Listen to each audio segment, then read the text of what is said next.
15 दिनों में आप दूसरी बार आए हैं, इसकी उम्मीद तो नहीं थी। बताइए सब ठीक है ना?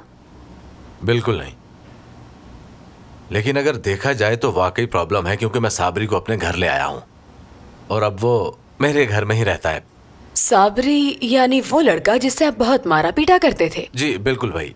दरअसल उसे उसके बाप ने घर से निकाल दिया, इसलिए मैं उसे अपने घर ले आया हूँ। फिर उस दिन घर में मेरी बीवी की वजह से प्रेशर कुकर फट गया, लेकिन कोई नुकसान नहीं हुआ। प्रेशर कुकर फट गया आपके घर में? जी बदकिस्मती से, लेकिन मैंने आपसे कह रहा हूँ ना कि किसी को कोई नुकसान नहीं पहुंचा। लगता है मिस्टर रजा आप घर की प्रॉब्लम्स की वजह से परेशान हैं। यानी कि आपके घर वाले ही आपकी टेंशन्स के जिम्मेदार हैं। कह सकते हैं। हम यकीनन इस मसले का हल निकाल लेंगे और हमारे लिए आसानियाँ भी पैदा हो जाएंगी। आप अपनी बात जारी रखिए, प्लीज बोलिए ना। दरअसल एक आदमी ने मेरी माँ को एक ऐसी औरत से मिला दिया जो ड्रामों में काम करती है। बस यही सुनना था कि मेरी हालत खराब हो गई और मैं आपे से बाहर हो गया। ओहो,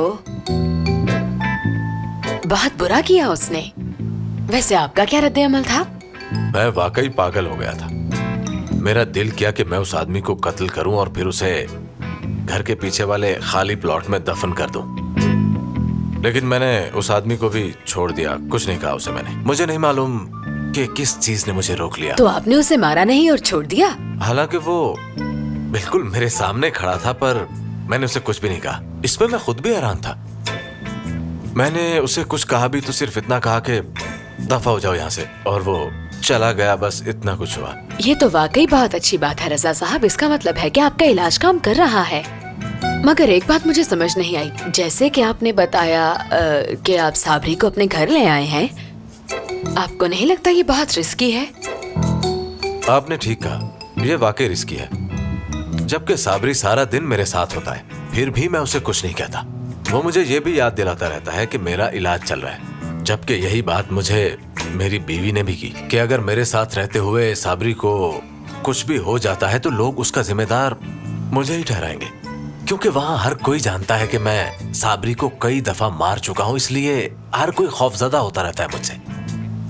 क्या लगता है आपको, मैं ठीक हो रहा हूं? जी लग तो रहा है। आपकी इजाजत हो तो मैं ये टिश्यू ले लूं जरा? जी जी क्यों नहीं। Thank you. एग्जीबिशन बहुत अच्छी जा रही है खालदा मैडम। देखो, जैसे ही लोग अंदर आना शुरू करें तुम सबको हाथ हिला हिलाकर वेलकम करना, और किसी से फालतू बात करने की जरूरत नहीं है। ठीक है खालदा मैडम। जब तक कोई खुद आकर तुमसे बात ना करे तुम्हें किसी से बात करने की जरूरत नहीं। वाह क्या लाजवाब पेंटिंग है। जानती हो आयशा, ये पेंटर मेरी फेवरेट पेंटर है और इसकी बनाई हुई तस्वीर मैं अपने घर जरूर लेकर जाती हूँ। कितनी लाजवाब है ना? जी ये पेंटिंग आपको मुबारक हो। जरा देखो, ये वही आर्टिस्ट है। अभी वो हमारे पास मिलने के लिए आएगी, और अगर उसने पूछा कि ये पेंटिंग कैसी लगी तो क्या कहोगी तुम? ये खूबसूरत है। हाँ हाँ बिल्कुल ठीक, यही कहना। वो आ रही है।